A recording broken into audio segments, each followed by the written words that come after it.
Perdida nas vastas e solitárias águas do Pacífico, a ilha Clipperton, um diminuto atol com 3 quilômetros de diâmetro, mal passa de um ponto insignificante no mapa. Apenas um pequeno rochedo de origem vulcânica permite localizar este anel de coral à flor da água. Rodeada por fortes arrebentações, a ilha não oferece abrigo a navios, sendo, na verdade, uma armadilha para eles.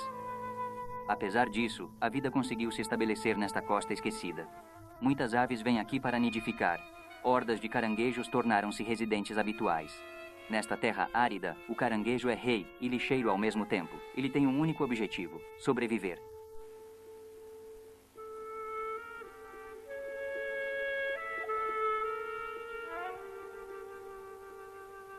Os homens, eles vêm e vão, deixando para trás vestígios de uma vida de tribulações. Testemunhas ainda vivem para evocar um passado de terror e morte violenta.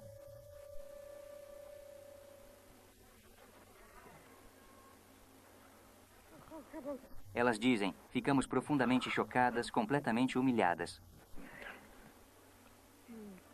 Mas além do homem, outras criaturas foram expulsas e substituídas.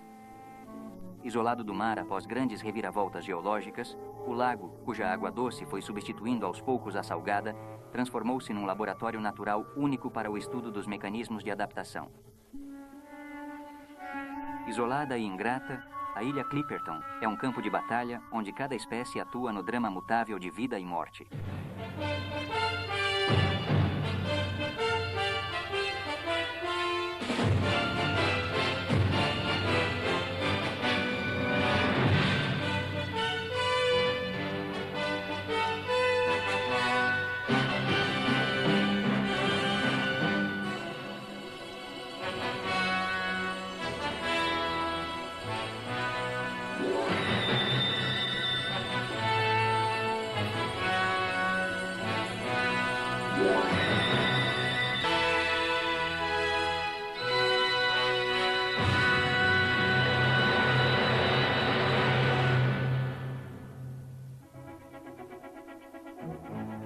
Os luxuosos hotéis mexicanos da costa do Pacífico oferecem aos ricos uma estadia relaxante. Entre as piscinas e as boutiques de Manzanillo, o turista tenta esquecer as pressões da vida moderna. A ilha Clipperton, 1000 quilômetros a sudeste, também está fora do mundo. Simbolicamente desenhada como um zero, ela não tem nenhum conforto a oferecer.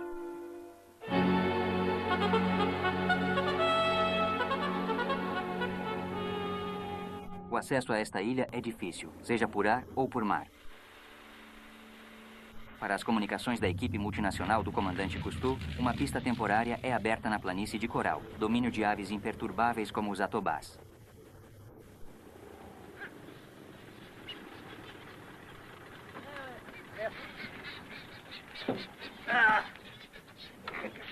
Ao chegar no Catalina canadense, Cousteau é recebido pela equipe veterana. Soumian, Delemotte, Descoutets. E pelo professor Pierre Nuzan, que estuda a geologia e os seres vivos de Clipperton desde 1965. Como o lago não se conecta ao mar, a ilha não oferece porto seguro. O navio de suprimentos deve ficar ao largo, enquanto 30 toneladas de material e homens são transferidos de helicóptero para a terra.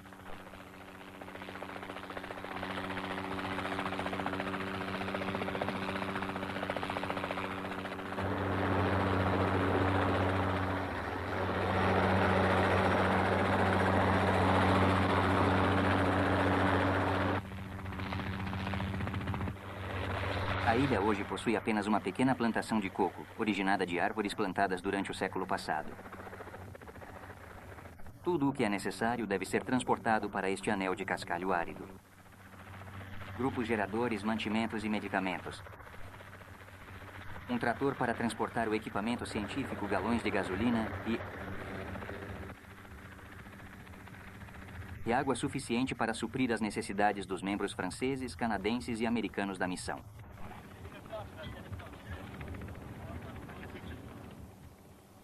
Sob o olhar atento dos atobás pardos e caranguejos, os novos intrusos exploram seu pequeno domínio.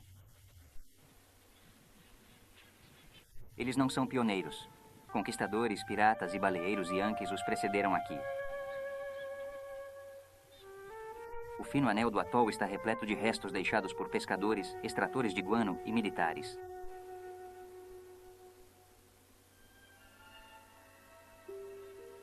Achamos ruínas de um acampamento francês abandonado.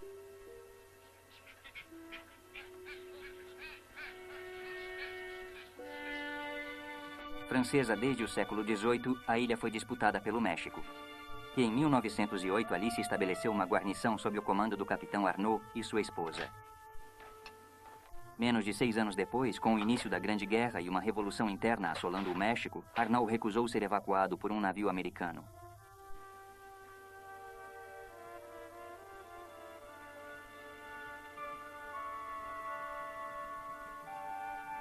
Hoje, na cidade do México, Ramon, filho de Arnaud, que tinha então 5 anos, e a governanta da família, Altagracia, que contava com 19, relembram essa decisão fatal, afirmando: o capitão Arnaud não desejava abandonar o acampamento. Disse a ele que faltava comida.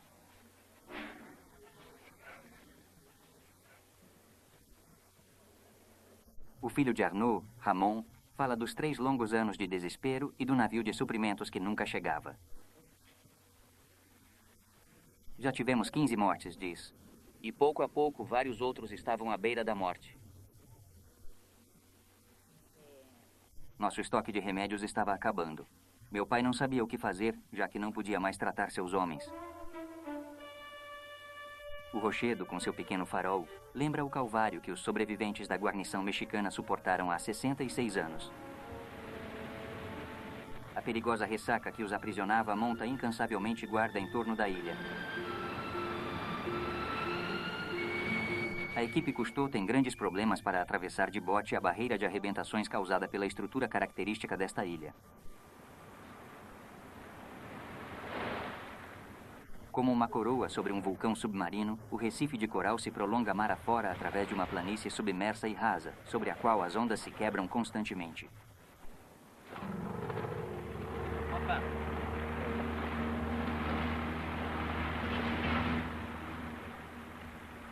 Apenas quando a equipe ultrapassar a barreira, onde a base da ilha se transforma em um penhasco submarino, só então Cousteau e seus companheiros Delemotte, Donphan e Delcouter poderão mergulhar sem nenhum risco.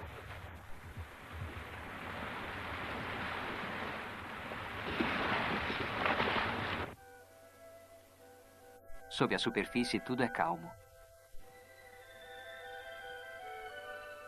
A ironia da natureza me assombra. A apenas 200 metros de nós, bem ali, a ilha Clipperton é um campo de batalha cruel, onde espécies raras travam uma luta pela sobrevivência. Mas aqui, as águas estão cheias de vida.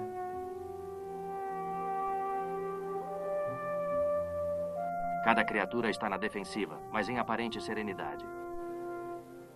Embora as estruturas coralinas pouco desenvolvidas não ofereçam abrigo contra predadores, uma interminável procissão de espécies marinhas surge no Recife, incluindo peixes tropicais e grandes cardumes de xaréus. Um peixe-trombeta.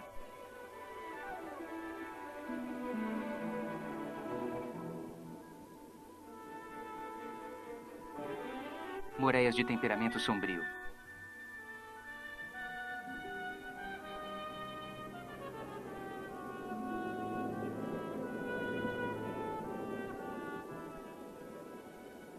Um grupo de peixes cabra amarelos se dispersa ao passar um pequeno tubarão. Nessas águas densamente povoadas, grandes predadores são parte integrante da comunidade. Ao nosso redor chegam outros tubarões difíceis de abordar. Quando arqueiam o dorso com um movimento brusco, geralmente querem convidar os intrusos a não ultrapassar os limites do território móvel e tridimensional do qual se declaram donos.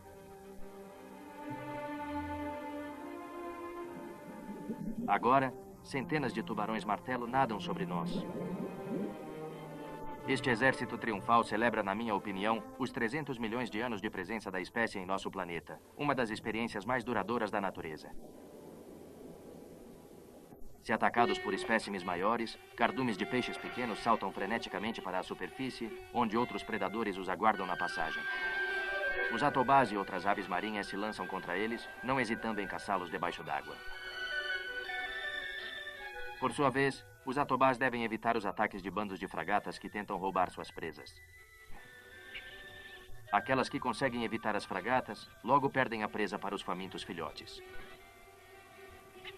Mas nem a refeição dos filhotes escapa ao olho vigilante de outra testemunha, o caranguejo vermelho terrestre, criatura onívora, pronta para se lançar instantaneamente sobre qualquer migalha perdida. No entanto, os caranguejos por vezes não conseguem expulsar rivais que insistem em participar do festim.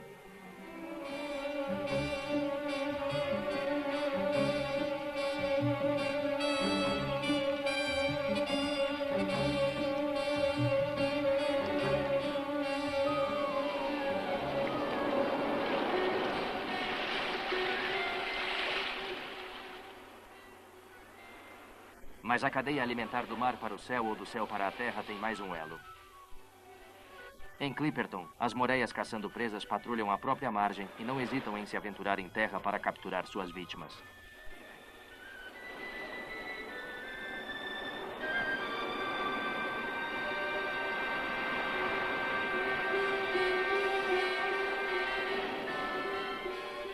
O ciclo está fechado. O mar que alimentou as aves, que nutriram o caranguejo, finalmente acertou as contas, retomando o que lhe é devido.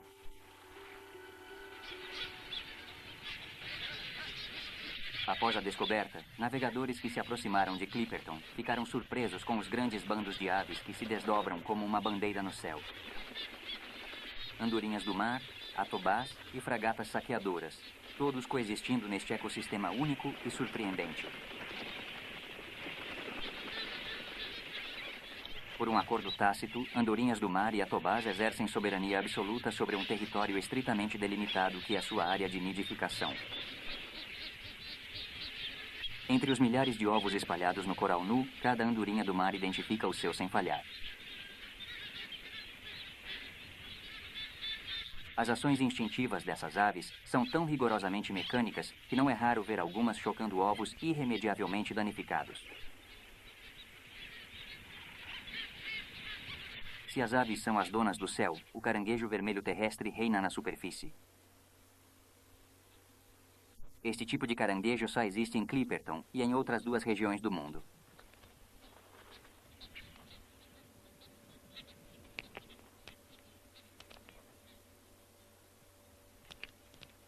Não maiores que a palma da mão, eles são tão numerosos que às vezes formam imensos tapetes cor de vermelhão. Sensíveis ao calor, os caranguejos se abrigam do sol em galerias subterrâneas que cavam, ou à sombra de palmeiras, sob destroços ou outros objetos.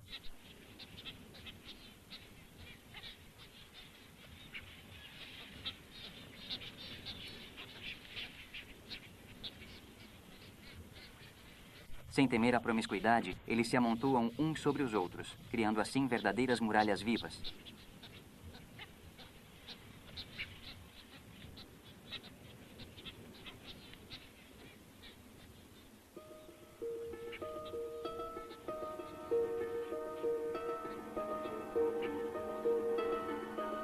Ao pôr do sol, os caranguejos acordam.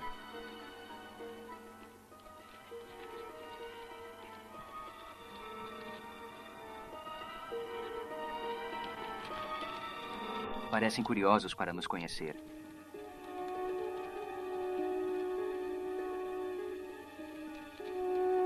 Cousteau brinca por um instante com um deles.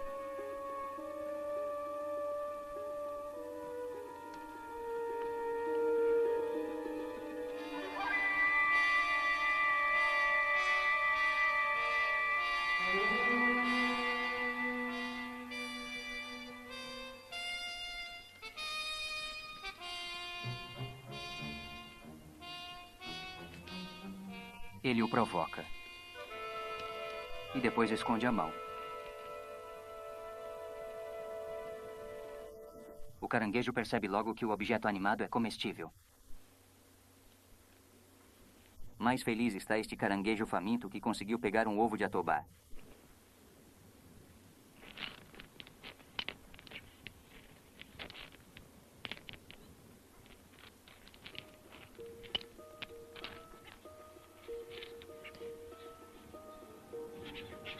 Dizem que até os atobás, que põem apenas 2 ovos por ano, constantemente sitiados pelos caranguejos, paguem-lhes um tributo, cedendo espontaneamente um ovo em troca da imunidade do outro.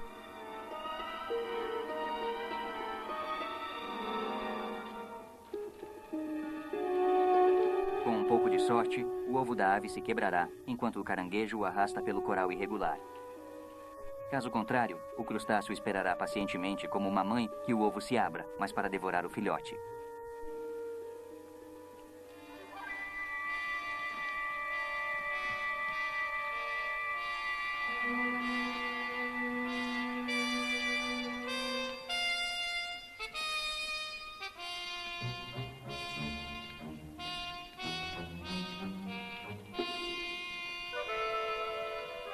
Em Clipperton, cada banquete atrai outros famintos. Só as fragatas, desajeitadas no chão, ficam à parte, agitadas. Entre os atobás, a cortesia vem acompanhada de um ritual genético. Quando um dos parceiros vem para render o outro no ninho, traz um presente simbólico.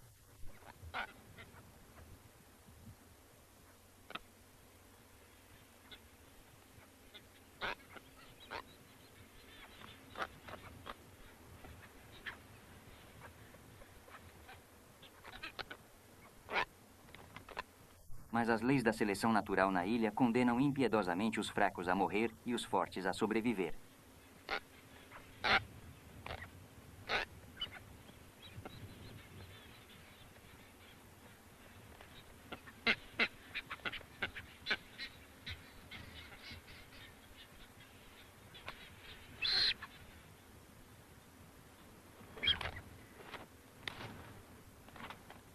Os 2 ovos do atobá geralmente eclodem com alguns dias de diferença.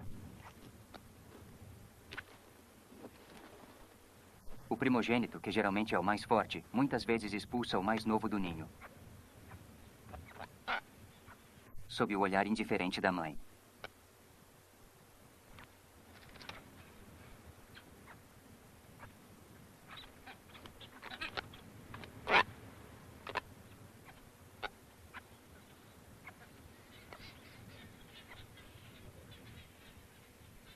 Implacável como a fome que o atormenta, o caranguejo se aproxima.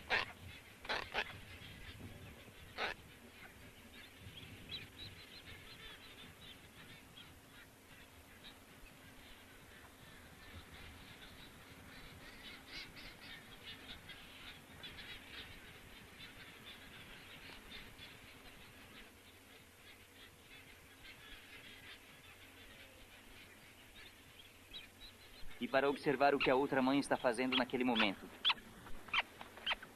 Ele nos disse que, como um sou, Jacques Hertog decide tentar uma.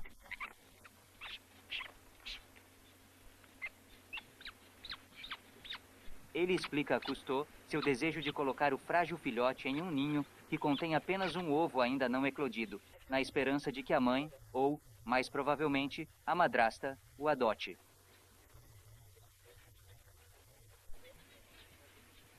Após localizar o ninho apropriado, Hertog gentilmente afasta o progenitor que está guardando o ninho, posiciona com cuidado o pequeno filhote ao lado do ovo e então aguarda pacientemente para observar a reação da ave parental.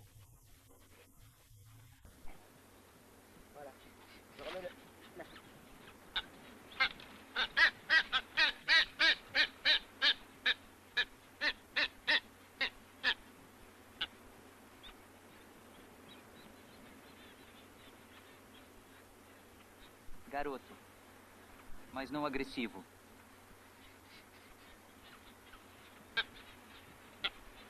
Após uma longa hesitação, a ave aceita o recém-chegado.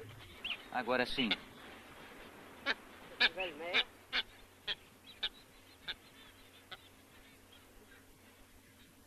Aninhado sob as penas macias da mãe adotiva, o filhote aguarda confiante sua primeira refeição.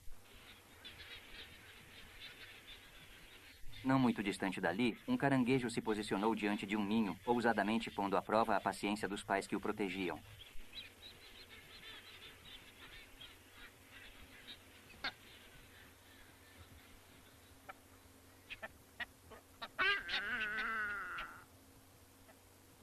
Acompanhado por seus semelhantes, ele se aproxima do filhote e do ovo escondidos sob o corpo da mãe.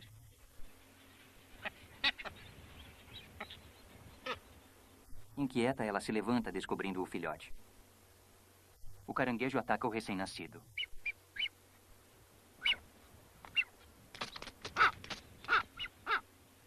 Mas desta vez o cenário muda.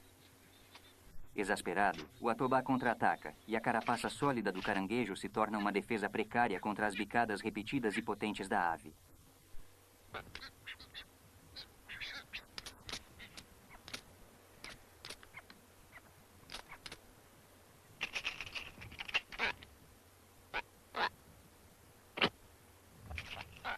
Com um instinto certeiro, a ave achou a falha na armadura do caranguejo, que paga com uma pinça quebrada pelo infeliz ataque ao ninho.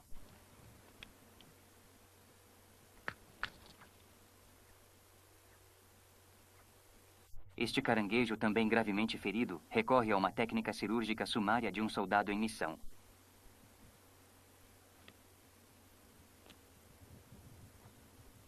Ele mesmo amputa a pinça, que será regenerada durante as mudas seguintes.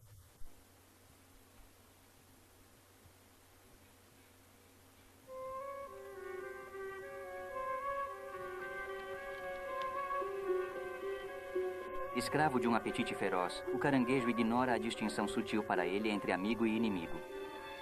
Para ele tudo serve. Mas, embora onívoro, ele respeita uma proibição comum a todos os membros de sua espécie: nunca atacar um semelhante até a morte.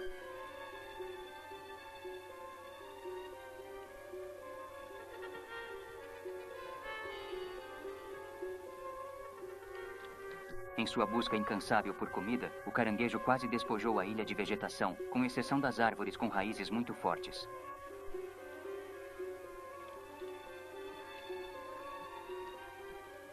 Ele ingere tudo o que suas patas conseguem agarrar e levar à boca.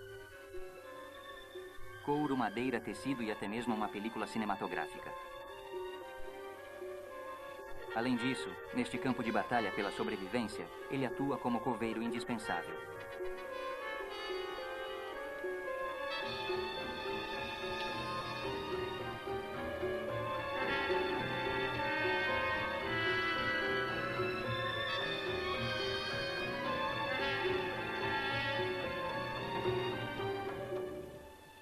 Limpos, as carcaças das aves serão dissolvidas e recicladas pelo sol e pelas intempéries. Nesta economia austera, nada é desperdiçado.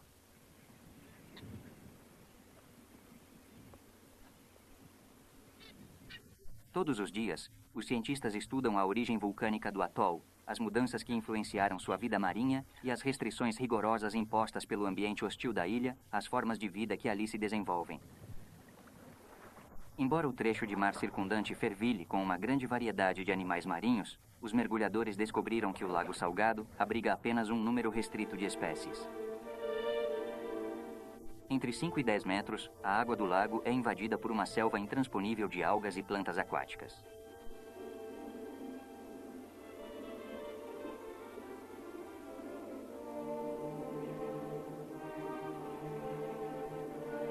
Adubadas pelos excrementos das aves ou guano, as algas e o plâncton proliferam com certa exuberância. Mas, por outro lado, infelizmente, o lago está quase sem peixes, embora alguns sejam levados para lá por tempestades marinhas.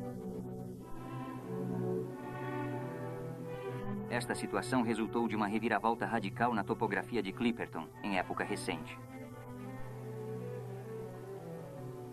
Originalmente, o lago provavelmente comunicava-se com o mar. Posteriormente, com o entupimento dos canais de entrada e saída, a água do lago tornou-se salobra, depois doce, e algas, ervas, bactérias e larvas de caranguejos vermelhos proliferaram ali. O que à primeira vista parece uma paisagem lunar e submersa é um tapete espesso de vegetação, uma espécie de membrana composta por fibras vegetais em putrefação. Como um falso pavimento, ela flutua acima do verdadeiro fundo do lago, elevada pelos gases produzidos pelo processo de fermentação.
Os mergulhadores arrancam facilmente com a mão e dobram a vegetação putrescente como um frágil tecido de feltro. Mas esses detritos inconsistentes, sem peso, em dissolução, abrigam criaturas planctônicas, bactérias e micro-organismos, sendo fontes de vida.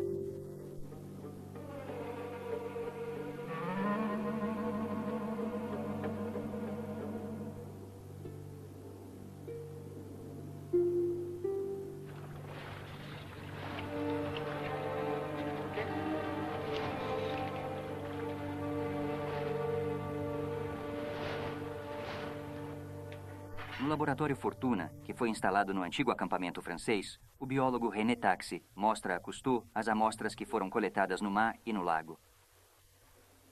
Revela que o lago, com presença limitada de peixes, é muito mais rico em plâncton do que o mar.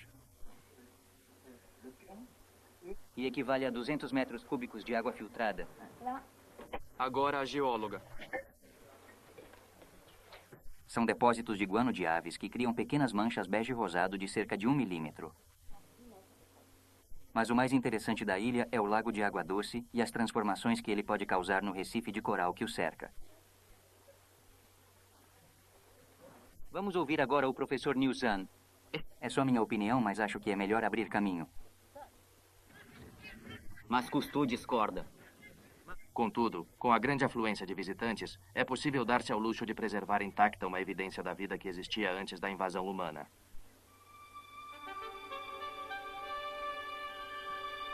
Os caranguejos vermelhos, cujas larvas cresceram no lago, não vão para o mar. Talvez tenham chegado aqui em navios ou por pedaços de madeira flutuantes levados pelas correntes. Como eles fizeram a transição do meio marinho para o de água doce?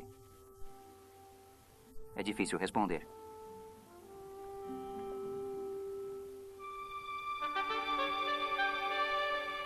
Do helicóptero, pode-se avistar uma mancha preta no centro do lago, que possivelmente seja a chaminé de um vulcão atualmente submerso ou apenas um colapso kárstico. Vários cientistas têm investigado essa questão.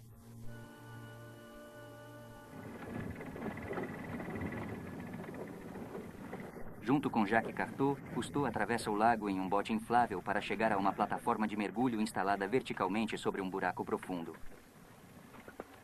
Ele se prepara, juntamente com Delemot e Sumian, para uma imersão no fundo da chaminé misteriosa.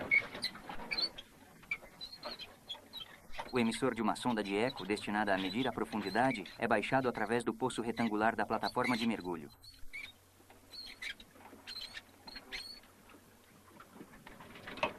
O instrumento mostra um eco linear que alerta para um obstáculo a cerca de 18 metros da superfície.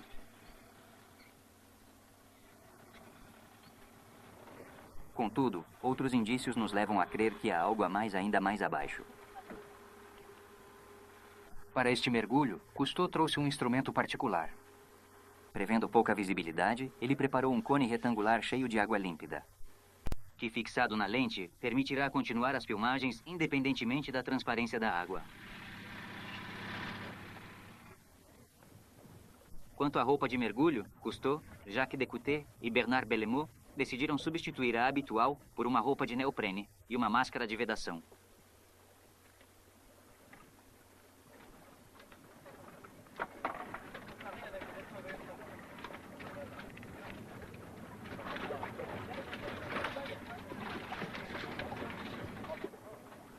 Após os preparativos estarem concluídos, Bernard então desliza para a água.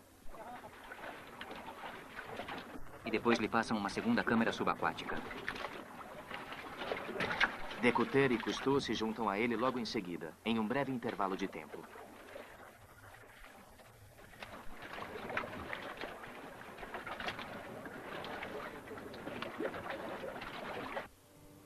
A descida começa. Abaixo de nós, por mais um instante, um retângulo de luz verde parece flutuar. A escotilha pela qual passamos de um elemento para outro. Depois, mais nada. Perto de mim, meus companheiros não passam de silhuetas vagas na penumbra. Verifico minha câmera subaquática e o cone de água límpida que deve permitir que minha lente penetre até certo ponto na turbidez do lago. Uma forma se desenha ao meu lado. Deve ser Bernard. Ele me faz um sinal para mostrar que a parede interna está coberta por uma fina película vegetal. Neste nível, ainda há vida. Lentamente, continuamos a descida por um cabo com lastro, nosso único ponto de referência na escuridão em que nos perdemos. A água que nos rodeia muda de temperatura e composição. No limite entre as camadas parece glicerina.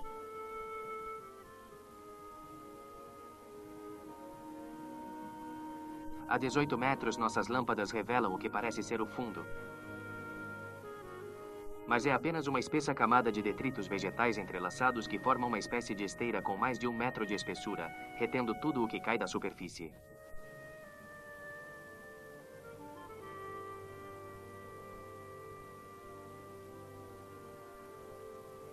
Com os pés apontados para a frente, Deokuter se deixa descer e então desaparece.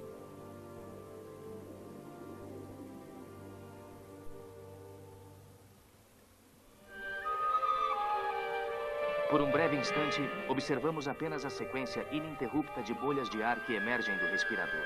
E, por nossa vez, através de vamos recriar esta camada de detritos que se desfaz e que se desagrega em grandes fragmentos de matéria flutuante. Recriamos essa camada inquietante que se desfaz ao redor e se desintegra em grandes fragmentos de matéria flutuante entre os 2 níveis de água. Estranhas constelações num espaço sem nenhum ponto de referência. Nos sentimos perdidos num universo irreal, imaterial, alucinante, onde o cabo é nossa única conexão com a realidade. Uma pequena montanha se ergue das profundezas, onde o menor movimento levanta pequenas tempestades de partículas inertes, poeira de uma matéria que um dia foi viva.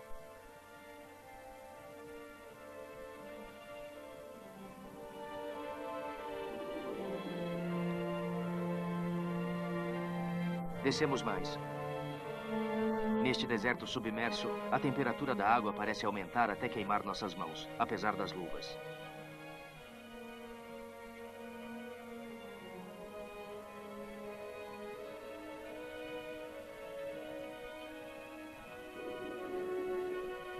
Mecanicamente, coletamos amostras na esperança de obter mais detalhes sobre a composição química da água em diferentes profundidades. Agora, a cerca de 30 metros, penetramos uma segunda camada densa e nos perdemos num caos de flocos de matéria em decomposição que parece nos fechar.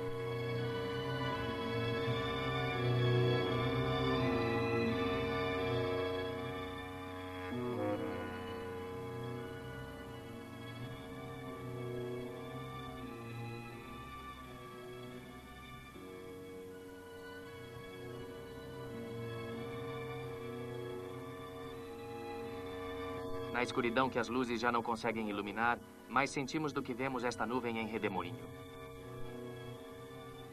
Apenas com as mãos tocamos no que poderia ser o fundo.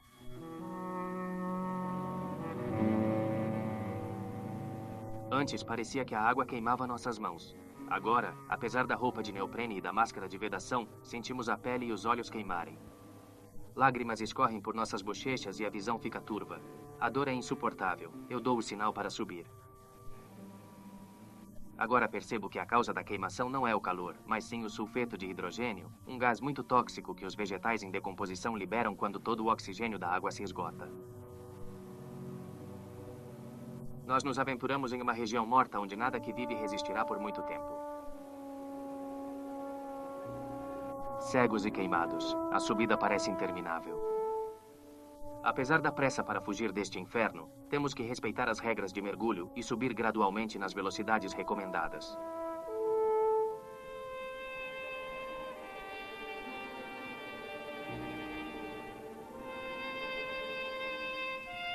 Mão sobre mão, atravessamos as camadas sucessivas que nos separam das águas mais claras na superfície.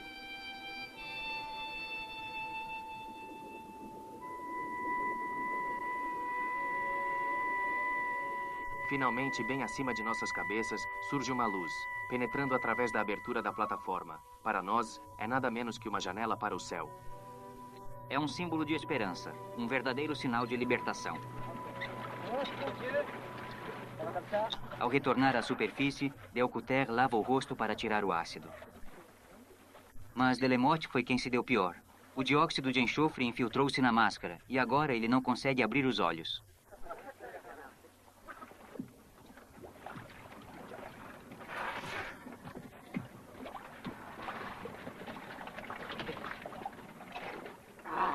Ao tirar a máscara e os tanques, Cousteau percebe que não está em melhor condição.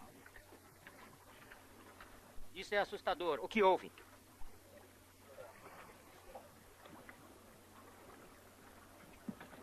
O quê? As situações, as manifestações, as condições, as ocasiões. Emoções. Os mergulhadores trouxeram uma lembrança da viagem ao fundo, uma amostra geológica entregue aos... Ele ficou com as lâminas presas na perna e também na jaqueta, o que o colocou em uma situação bem complicada e preocupante.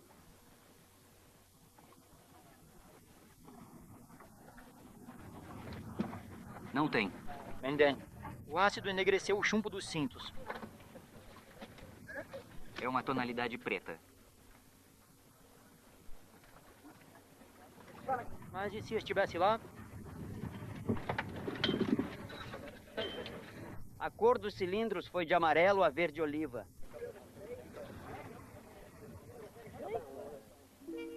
À beira do lago, perto de poços profundos onde a vida é inviável pelos próprios dejetos, os caranguejos prosperam e se multiplicam. É lá que eles põem seus ovos, se alimentam de algas e absorvem uma umidade vital, graças às cerdas que adornam suas patas e abdômen. Ao cair da noite, aves migratórias regressam aos ninhos. Caranguejos acordam.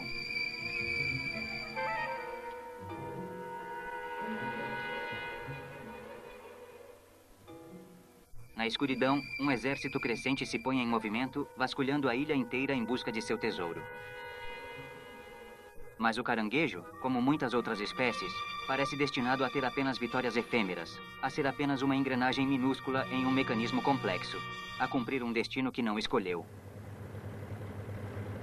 Por outro lado, o destino oferece a Ramon Arnaud, filho do antigo comandante da guarnição mexicana, a oportunidade de uma viagem inesperada.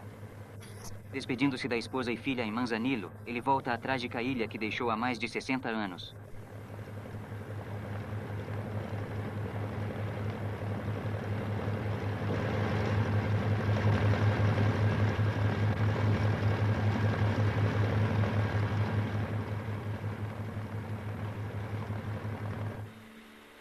Em poucas horas, Ramon cruza essa distância, antes intransponível para os náufragos de Clipperton, mas que ele percorreu 1000 vezes com a mente.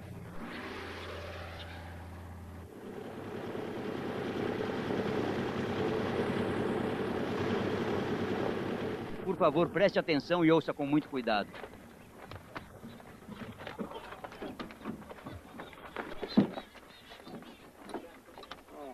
Buenos dias. Bonjour, Bernard. Mas esta realmente é a ilha Clipperton? Muito obrigado. Minha terra. A minha terra, diz Ramon. Ao redor se estende a ilha onde ele nasceu. Os atobás estão sempre lá, as ondas quebrando, o rochedo. No entanto, algo lhe escapa. Junto com Cousteau, Ramon passeia pela plantação de coqueiros, cujos frutos um dia salvaram ele e outros 10 sobreviventes do escorbuto e de uma morte certa. Não havia tantas árvores na sua época. Ramon ainda está tentando reunir suas lembranças para redescobrir a realidade daquele tempo.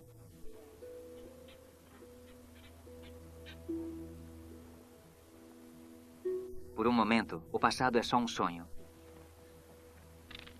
Ele procura por qualquer ponto de referência familiar. Em Rome.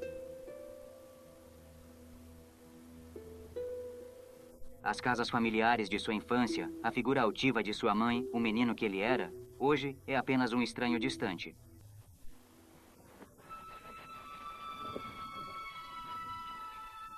Ramon mal se lembra do pai, a não ser que era forte e alto. Usava um bigode estilo Kaiser, um capacete com uma grande águia, um uniforme germânica.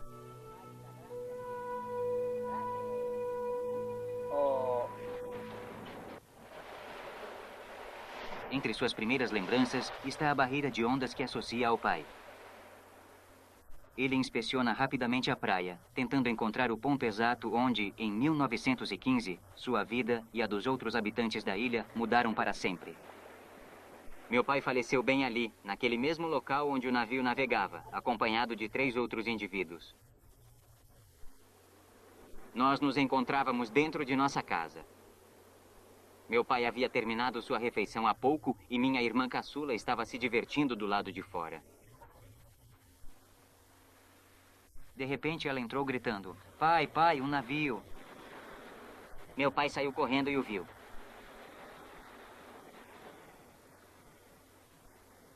Ele chamou em voz alta: "Cardona, Irra, Rodrigues. Um navio, vamos." Pegaram o pequeno barco, um bote salva-vidas e partiram. Minha mãe os observava da margem. O navio não tinha bandeira nenhuma, e ela olhava, olhava, olhava. A embarcação ficou à mercê das ondas até que os homens perderam o controle e desapareceram. Minha mãe nos contou chorando. Foi uma tragédia. Ficamos arrasados. Todos choramos.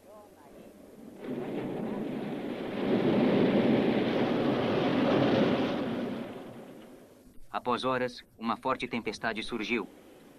O mar agitado inundou quase todo o frágil atol.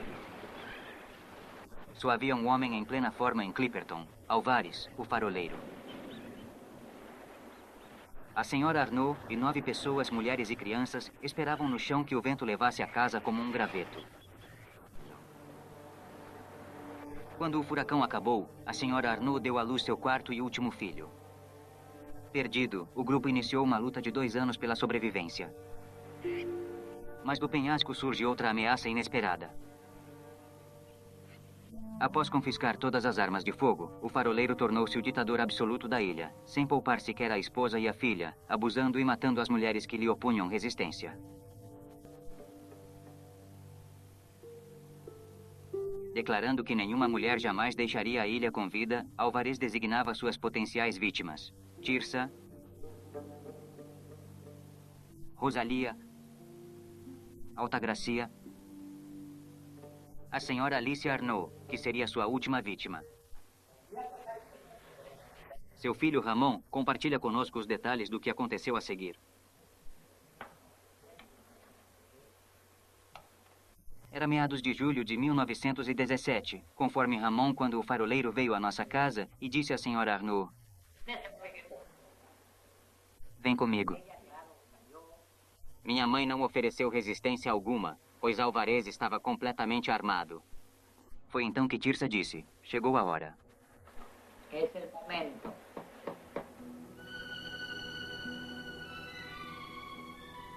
A madrugada de 18 de julho de 1917 não diferiu das demais. Os pássaros já estavam caçando, o calor ameaçava se tornar sufocante. Às 11 horas, a senhora Arnaud, Ramon e Tirsa foram à casa do faroleiro. Ramon conta o que se seguiu. Aqui ficava a primeira casa e ali a segunda. Alvares estava sentado de um lado da entrada e nós estávamos do outro. Minha mãe se encontrava aqui. Tirsa estava posicionada à janela. Ela se afastou da janela, mas no momento em que se aproximou dele, Alvares ergueu a cabeça e lhe disse: "O que fazes aqui? Volte aos seus afazeres." Tirsa se dirigiu para o canto da casa. Minha mãe acenou para ela ir. De repente, Tirsa o golpeou com um movimento rápido e inesperado. Ele caiu. Minha mãe me deteve, me impedindo de ir. Mas ele ergueu-se. Ele se levantou e foi em direção à minha mãe, que conseguiu detê-lo. Gritou: "A Mauser!" O fuzil estava logo ali, bem perto da porta. Então eu.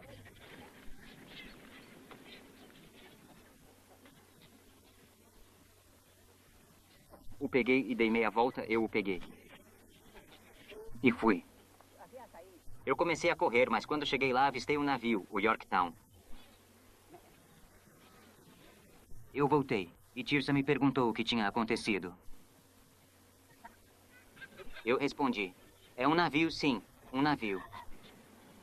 O que virá? O que mais? Em vez de inimigos, a tripulação encontrou mulheres que haviam matado um homem em legítima defesa. Crianças esfarrapadas, enroladas em velas, para quem a fome e as privações eram normais. Os únicos 11 sobreviventes de uma longa tragédia humana. O sofrimento deles acabou, assim como a infância de Ramon.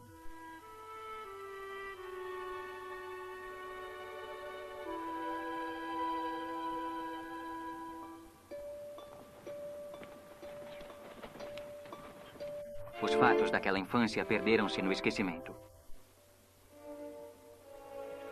Restam apenas 2 testemunhas idosas para recordá-los. Ramon e Tirsa, e Altagracia, sua babá.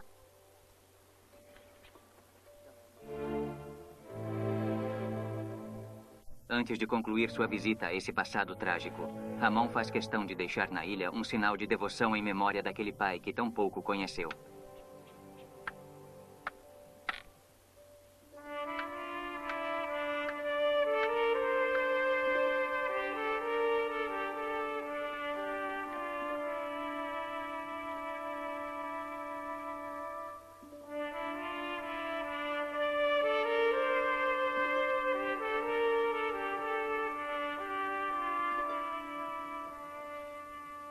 Sozinho, diante do mar, ele asperge sobre a pequena montanha de escombros de coral a água benta que trouxe consigo de Manzanillo.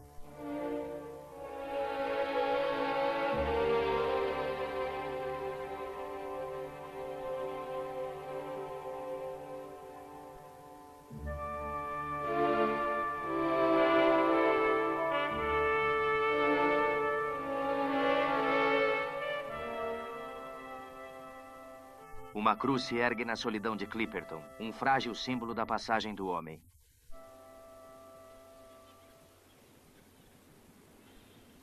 Na última volta pela ilha, eu e Arthur achamos ruínas de incursões humanas breves e infelizes. Nesse mundo diminuto e difícil, só caranguejos e algumas aves raras prosperam. Não há lugar aqui para o homem, nem para outras criaturas. No entanto, por ironia do destino, é o próprio homem que se empenha metodicamente em reduzir a variedade de vida no planeta. Com a superpopulação, degradação ambiental e o descarte de tóxicos em terra e mar, ele está criando um mundo hostil a todos, exceto as espécies mais resistentes e até mesmo a sua própria. Outra Clipperton. Neste posto sombrio, as ondas trouxeram uma bola com a qual nenhuma criança brincará.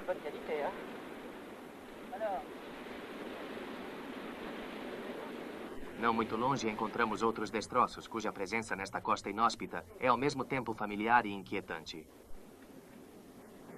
Um barquinho.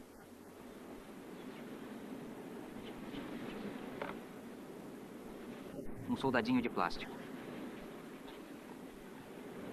Havia algumas bonecas de brinquedo que estavam quebradas.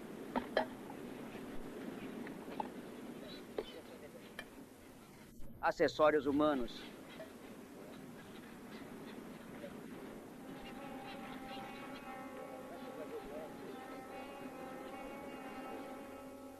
Até munições salvas de naufrágios nunca usadas. Tantos testemunhos de uma inteligência fértil e contraditória que dedica o melhor de si ao aperfeiçoamento de armas destinadas à sua própria destruição. Neste teatro cósmico do absurdo, talvez o caranguejo sobreviva, mas nós não. Neste campo experimental, o caranguejo não teve outra escolha senão prosperar ou morrer. A inteligência, a piedade, o amor, o ódio são coisas que não o perturbam. Ele não conhece mitos nem canções e nunca brinca com bonecas.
Ele explica a Cousteau que deseja colocar o filhote frágil num ninho com um único ovo, esperando que a mãe ou a madrasta o adote. Após encontrar o ninho apropriado, Hareton sutilmente afasta o pássaro-pai que está de guarda, posiciona delicadamente o pequeno filhote ao lado do ovo e, em seguida, aguarda pacientemente para observar atentamente a reação da mãe. Após uma longa hesitação, o ovo de Atobá eclode, e o filhote é aceito pela mãe adotiva, o que é um resultado surpreendente e emocionante para Hareton, pois significa que seu experimento deu certo e o filhote terá uma chance de sobreviver. O filhote se junta ao ovo original no ninho, criando uma nova dinâmica familiar.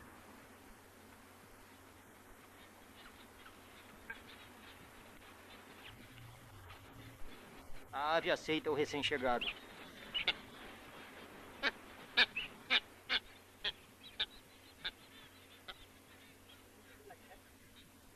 Aninhado sob as penas macias da mãe adotiva, o filhote aguarda confiante sua primeira refeição. Não muito distante dali, um caranguejo se posicionou em frente a um ninho, ousadamente testando a paciência dos pais que estavam em guarda.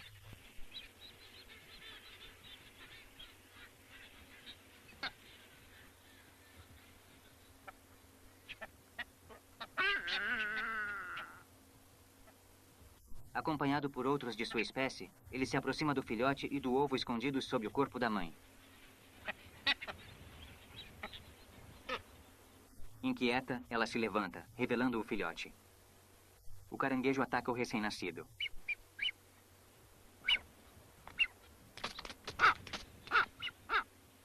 Mas desta vez o cenário muda. Exasperado, o Atobá contra-ataca. E a carapaça do caranguejo se torna uma defesa frágil contra as bicadas fortes e repetidas da ave.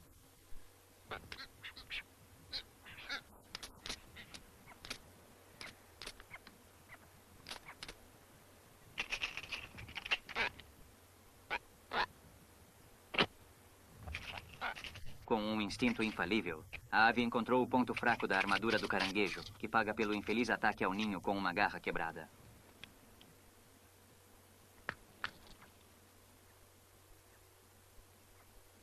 Este caranguejo, também gravemente ferido, recorre a uma rápida técnica cirúrgica de soldado em missão. Sob a superfície, tudo está calmo e tranquilo. A ironia da natureza me surpreende. A apenas 200 metros de nós, ali, a ilha Clipperton é um campo de batalha cruel, onde espécies raras lutam pela sobrevivência. Mas aqui as águas estão cheias de vida.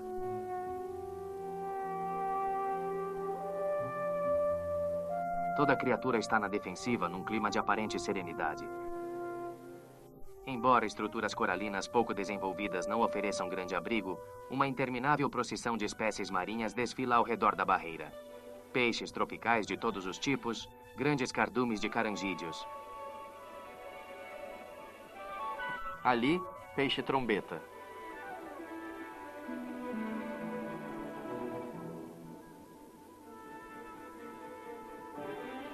Moreias de temperamento sombrio.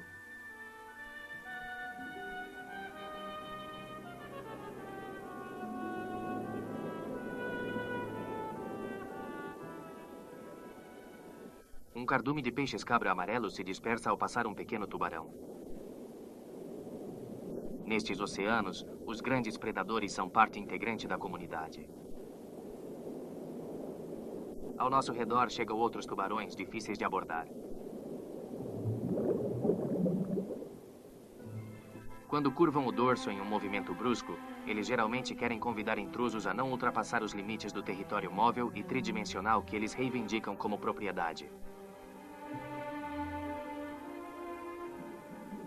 Agora, centenas de tubarões-martelo nadam sobre nós.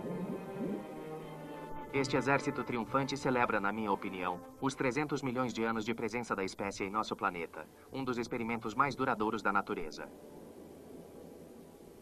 Se atacados por espécimes maiores, cardumes de pequenos peixes sobem freneticamente à superfície, onde outros predadores aguardam a oportunidade. Os atobás e outras aves marinhas se lançam contra eles, não hesitando em caçá-los debaixo d'água. Por sua vez, os atobás precisam evitar os ataques de bandos de fragatas que tentam roubar suas presas. As que conseguem escapar das fragatas têm sua presa imediatamente tirada pelos filhotes famintos. Mas nem mesmo a refeição dos filhotes escapa ao olhar atento de outra testemunha, o caranguejo vermelho terrestre, uma criatura onívora, pronta para se lançar instantaneamente sobre qualquer migalha perdida. Mas os caranguejos muitas vezes não conseguem afastar rivais que querem participar do banquete. A ilha é o lago de água doce, e as notáveis transformações que ele pode provocar na barreira de corais que a cerca.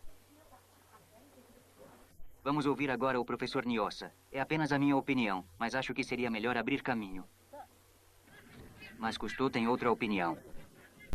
Mas, dada a influência a que está sujeita, pode-se também permitir o luxo de preservar intacta uma prova da vida anterior à invasão humana.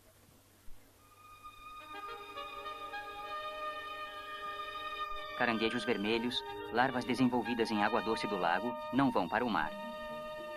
Talvez tenham sido introduzidos por navios ou madeira flutuante levada pelas correntes. Como fizeram a transição do meio marinho para o de água doce? É difícil responder.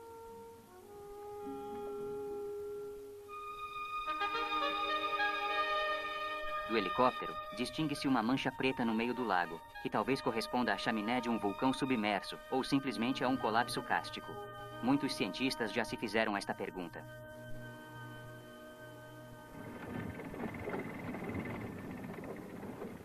Juntamente com Jacques Cousteau, a bordo de um bote, ele atravessa o lago para chegar a uma plataforma de mergulho instalada verticalmente sobre um buraco profundo.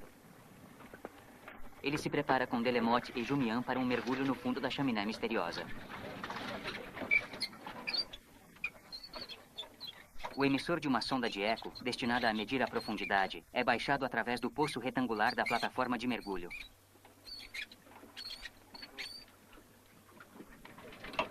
O instrumento registra um eco linear que alerta para a presença de um obstáculo a cerca de 18 metros da superfície. Mas outras pistas dão a entender que existe algo ainda mais para baixo. Para este mergulho, Cousteau equipou-se com um instrumento particular. Prevendo pouca visibilidade, ele desenvolveu um cone retangular cheio de água límpida que, fixado na objetiva, permitirá continuar as filmagens independentemente da transparência da água.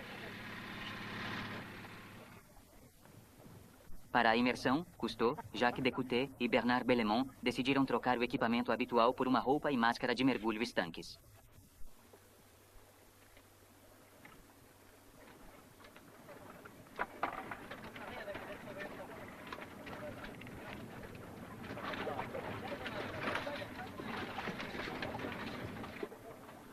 Bernard entra na água após os preparativos.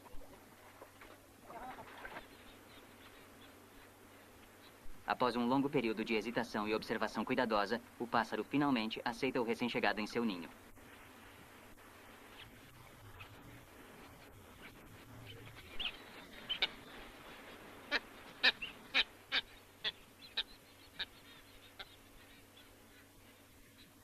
Aninhado sob as penas macias da mãe adotiva, o filhote espera seu primeiro alimento. Não muito longe, um caranguejo se postou em frente a um ninho, pondo à prova a paciência com a audácia dos pais que fazem a guarda do ninho.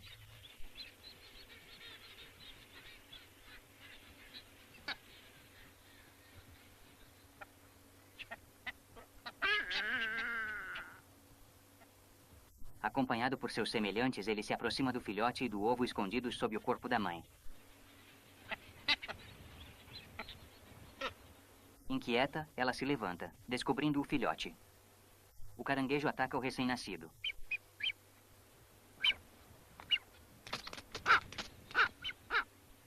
Mas desta vez muda. Exasperado, o atobá contra-ataca, e a sólida carapaça do caranguejo torna-se uma defesa precária contra as bicadas repetidas e potentes da ave.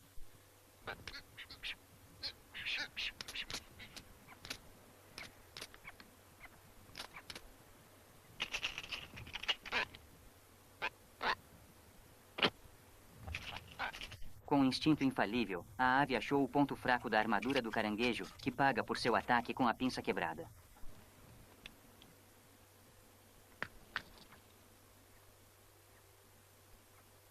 Este caranguejo, também gravemente ferido, recorre a uma técnica cirúrgica expedita de um soldado em missão.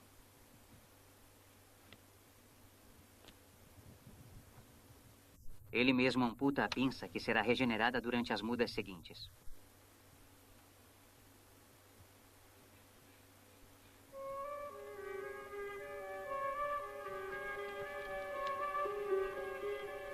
Escravo de um apetite feroz, o caranguejo ignora a distinção sutil para ele entre amigo e inimigo. Para ele, tudo bem, mas por onívoro que seja, ele respeita uma proibição comum a todos de sua espécie: nunca atacar um semelhante até a morte.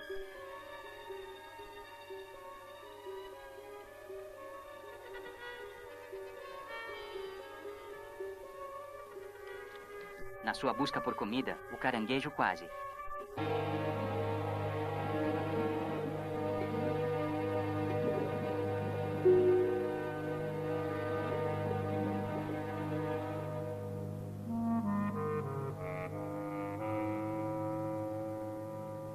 Os mergulhadores arrancam facilmente com as mãos e dobram a vegetação putrescente como se fosse um frágil tecido de feltro.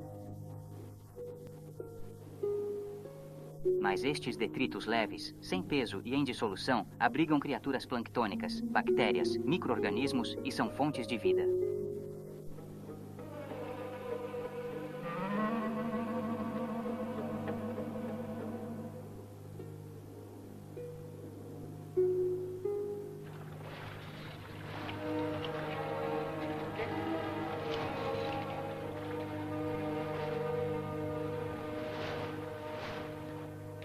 No laboratório da fortuna, no antigo acampamento francês, o biólogo René Taxi mostra a Cousteau amostras do mar e do lago. Ele mostra que o lago, apesar de ter poucos peixes, é bem mais rico em plâncton que o mar.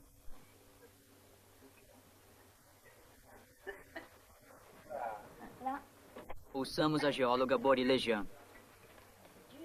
São depósitos de guano de pássaro que criam pequenas manchas entre o bege e o rosado de cerca de 1 milímetro. Mas o mais interessante da ilha é o lago de água doce e as transformações que ele pode causar na barreira de coral que o rodeia. Vamos ouvir agora o professor Niossa. É minha opinião que seria melhor abrir uma passagem. Mas Cousteau tem outra opinião. Mas com a afluência a que está sujeita, podemos preservar intacta uma testemunha da vida antes da invasão humana.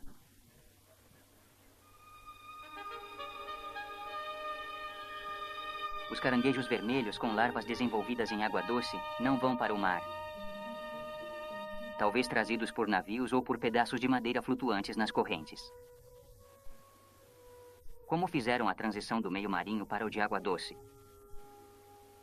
É difícil responder.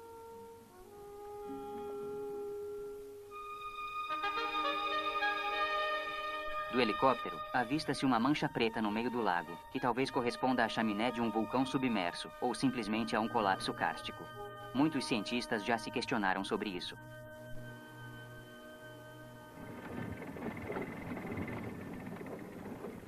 Junto com Jacques Arthaud, Cousteau a bordo de um bote inflável, atravessa.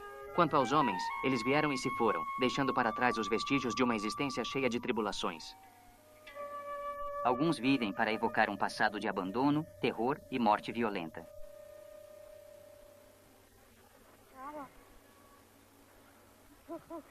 Elas dizem, ficamos tão chocadas, tão completamente humilhadas.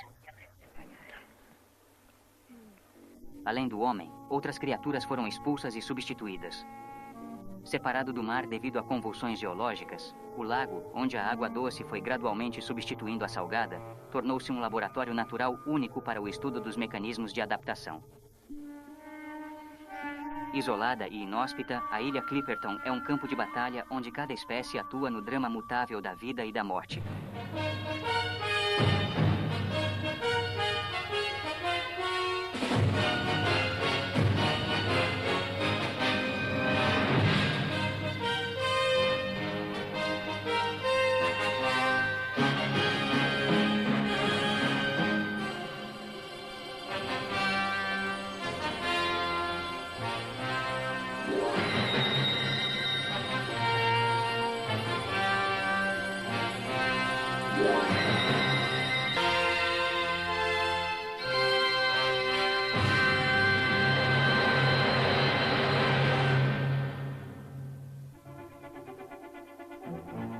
Hotéis de luxo mexicanos na costa do Pacífico oferecem aos ricos estadia relaxante.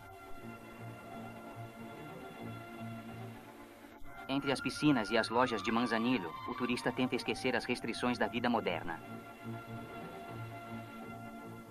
A ilha de Clipperton, 1000 quilômetros a sudeste, também está fora do mundo. Desenhada simbolicamente como um zero, ela não tem nenhum conforto a oferecer.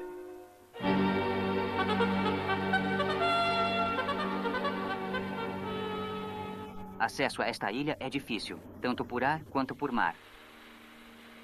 Para garantir a comunicação da equipe multinacional do comandante Cousteau. Uma pista temporária é aberta na planície de Coral, domínio de atobás imperturbáveis.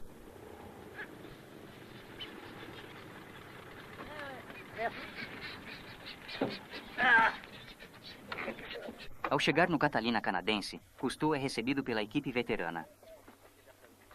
Suomian, Delemotte, Delguter e pelo professor Nilza. Descemos mais. Neste deserto submerso, a temperatura da água parece aumentar a ponto de queimar as nossas mãos, apesar das luvas.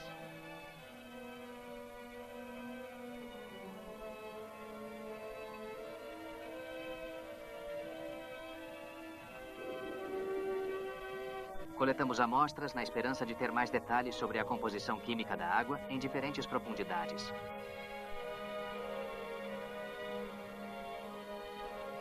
Agora, a cerca de 30 metros, penetramos uma segunda camada densa e perdemos-nos num caos de flocos de matéria em decomposição que parece fechar-se sobre nós.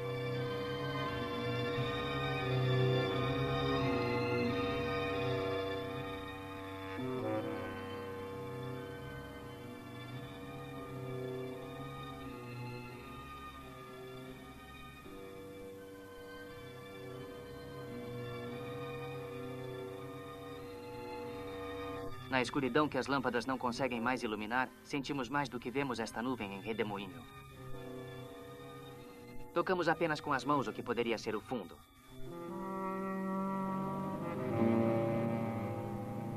Antes parecia que a água nos queimava as mãos. Agora, apesar da roupa e da máscara de mergulho estanques, sentimos a pele e os olhos a arder.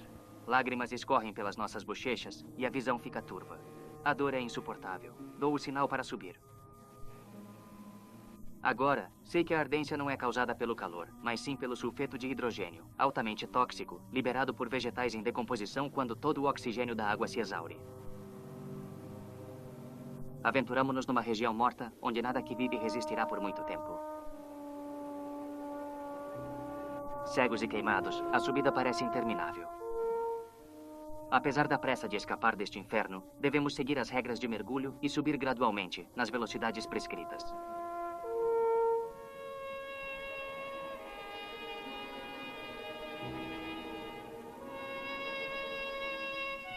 Uma mão sobre a outra, cruzamos as camadas que nos separam das águas mais claras da superfície.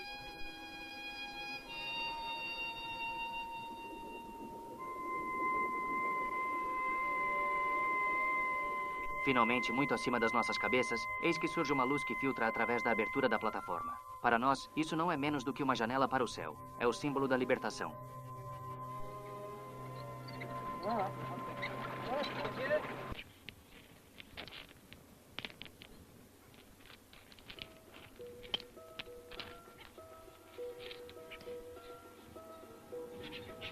Disse que os atobás, que põem apenas 2 ovos por ano e são constantemente assediados pelos caranguejos, lhes pagam um tributo, cedendo espontaneamente um ovo pela imunidade do outro.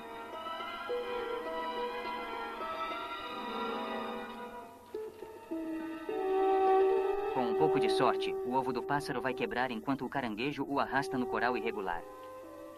Em caso contrário, o caranguejo esperará com paciência, como se fosse uma mãe, que o ovo se abra, mas unicamente para poder devorar o seu filhote assim que nasça.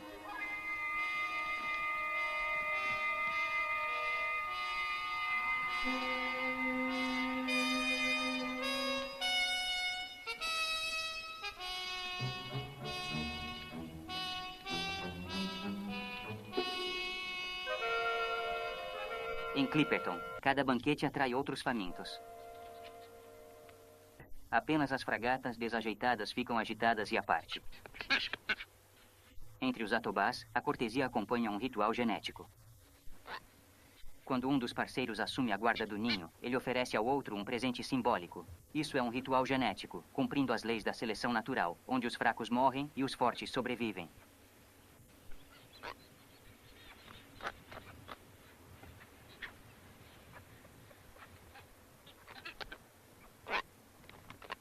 Mas as leis da seleção natural na ilha condenam sem piedade os fracos a morrer e os fortes a sobreviver.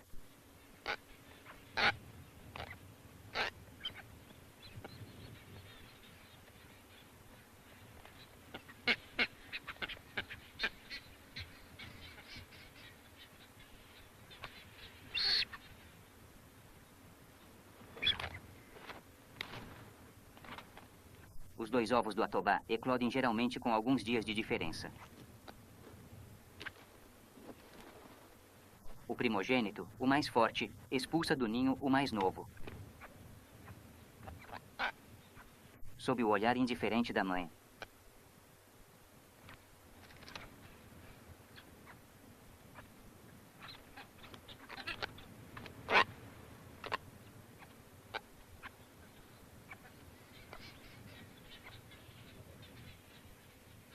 Implacável, com fome, o caranguejo se aproxima.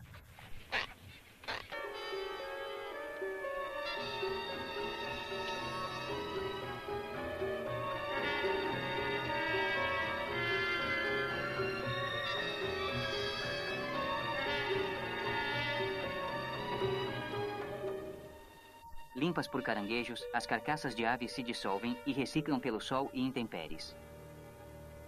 Nesta economia, nada é desperdiçado.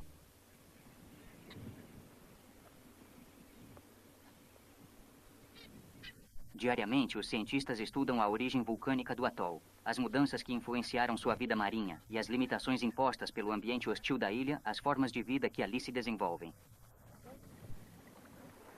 Embora o mar circundante seja repleto de animais marinhos variados, os mergulhadores notam que o Lago Salgado possui poucas espécies. A 5 a 10 metros de profundidade, a água do lago é invadida por densas algas e plantas aquáticas.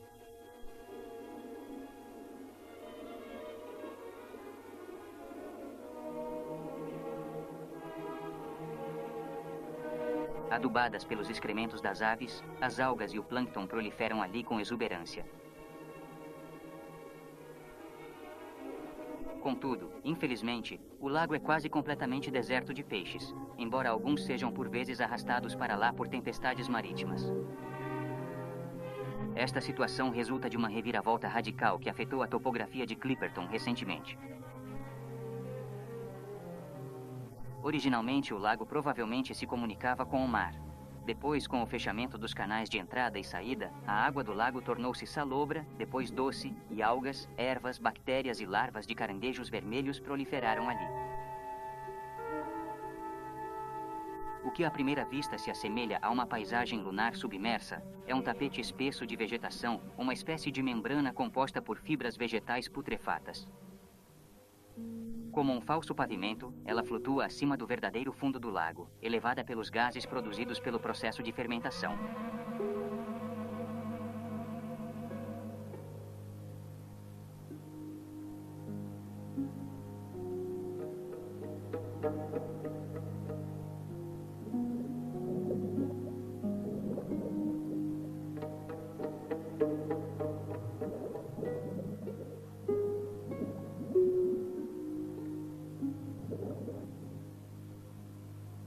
Ele sinaliza-me que a parede interna está coberta por uma fina película vegetal. A este nível, ainda há vida. Lentamente, continuamos a descida ao longo de um cabo lastrado, o nosso único ponto de referência na escuridão em que nos perdemos. A água que nos rodeia muda de temperatura e composição. Na divisa entre as camadas parece glicerina.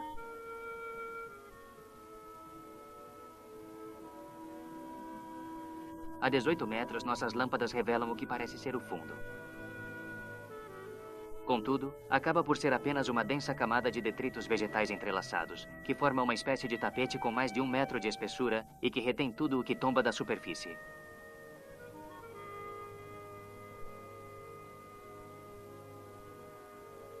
Pés à frente. À nossa frente, Delcotter deixa-se descer e desaparece.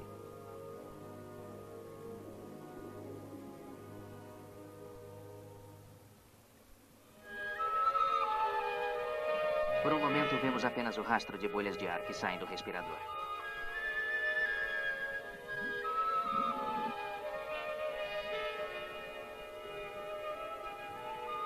Por nossa vez, atravessamos esta camada inquietante que se desfaz por todo o lado e se desintegra em grandes fragmentos de matéria flutuante entre os dois níveis de água. Constelações estranhas no espaço sem qualquer ponto de referência. Sentimos-nos perdidos num universo irreal, imaterial, alucinante, onde a única coisa que nos conecta à realidade é o cabo. Uma pequena elevação surge das profundezas, onde o mínimo movimento já levanta pequenas tempestades de partículas inertes, que são poeira de uma matéria que um dia foi viva.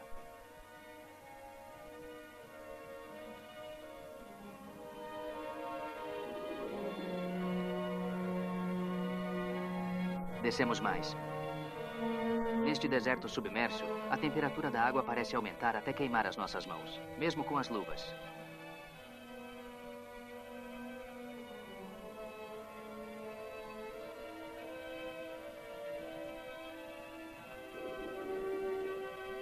Mecanicamente, coletamos amostras na esperança de obter mais detalhes sobre a composição química da água em diferentes profundidades.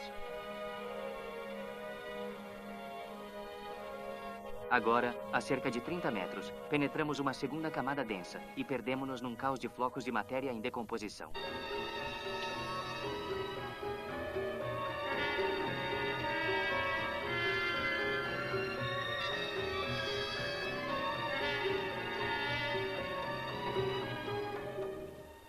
Limpas por caranguejos, carcaças de aves são dissolvidas e recicladas pelo sol e intempéries. Nessa economia austera, nada se perde.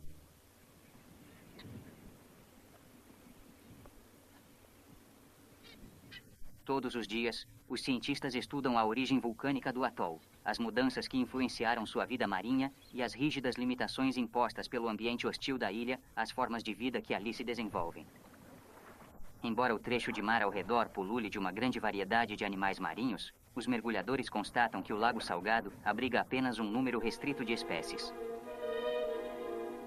A 5 e 10 metros, a água do lago é invadida por uma selva intransponível de algas e plantas aquáticas.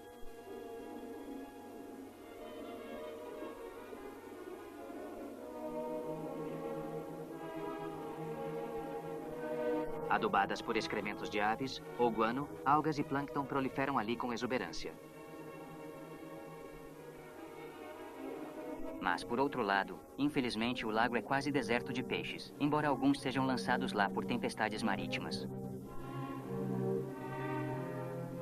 Esta situação é fruto de uma reviravolta radical que afetou a topografia de Clipperton em época recente. Originalmente, o lago provavelmente se comunicava com o mar.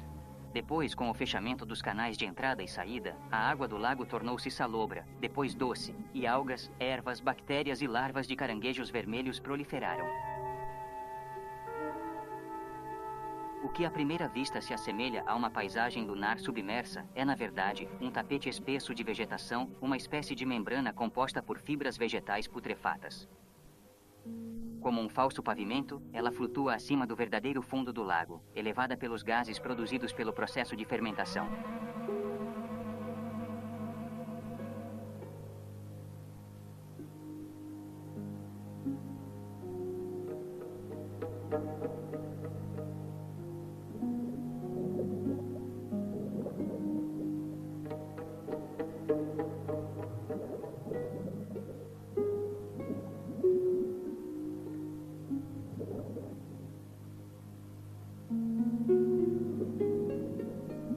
Na caça, o calor ameaçava tornar-se sufocante. Às 11, a senhora Arnaud, Ramon e Tirza caminharam em direção à casa do guarda. Ramon conta o que se seguiu. Aqui era a primeira casa, lá a segunda. Alvarez estava sentado de um lado da entrada e nós estávamos do outro. Minha mãe estava aqui, Tirza, na janela. Ela se afastou da janela, mas ao se aproximar dele, Alvarez ergueu a cabeça e então lhe dirigiu a palavra, dizendo: O que faz aqui? Volte aos seus afazeres. Tirza dirigiu-se para o canto da casa. Minha mãe fez-lhe sinal para ir.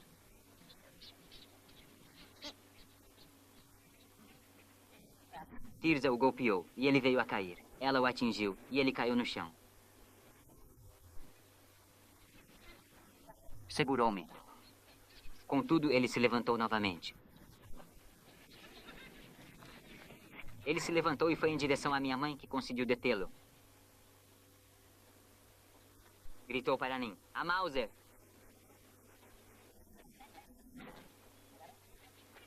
O fuzil estava junto à porta.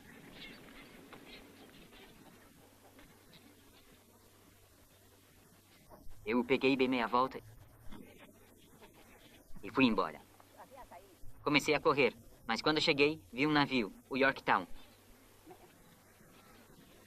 Voltei e Tilce me perguntou o que tinha acontecido. Eu respondi para ele: um navio estava a caminho, a chegar. O que ocorre? Que mais haverá?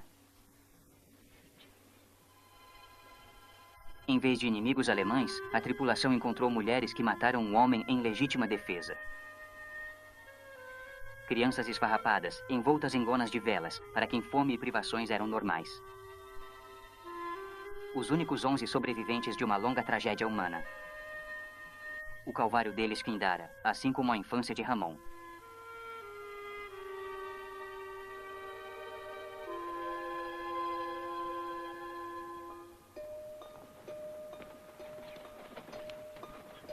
Os fatos daquela infância perderam-se no esquecimento. Só 2 testemunhas idosas os recordam. Ramon e Altagracia, a sua ama da época.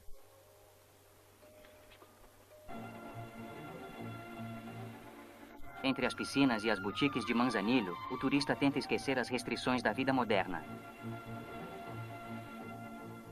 A ilha de Clipperton, 1000 quilômetros a sudeste, também está fora do mundo. Desenhada simbolicamente como um 0, ela não tem nenhum conforto a oferecer.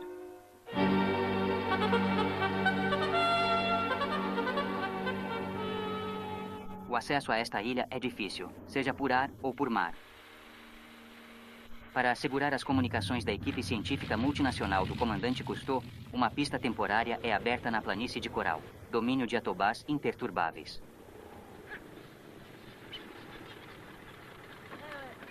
Quando o comandante Cousteau desembarca do avião Catalina canadense, ele é calorosamente recebido pelos veteranos de sua equipe.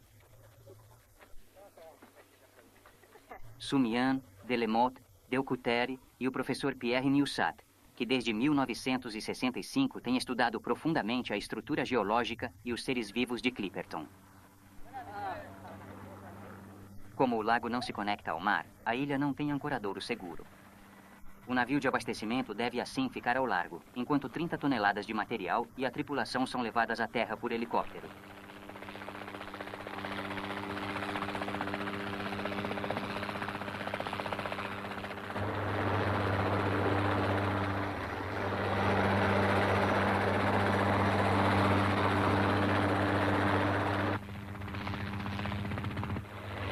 A ilha hoje tem só uma pequena plantação de coco, de árvores plantadas no século passado. Tudo o necessário é transportado a este anel de cascalho árido. Geradores, mantimentos, medicamentos. Um trator para o transporte do equipamento científico, galões de gasolina e muitos outros suprimentos necessários. Água suficiente para suprir as necessidades dos membros franceses, canadenses e americanos da missão.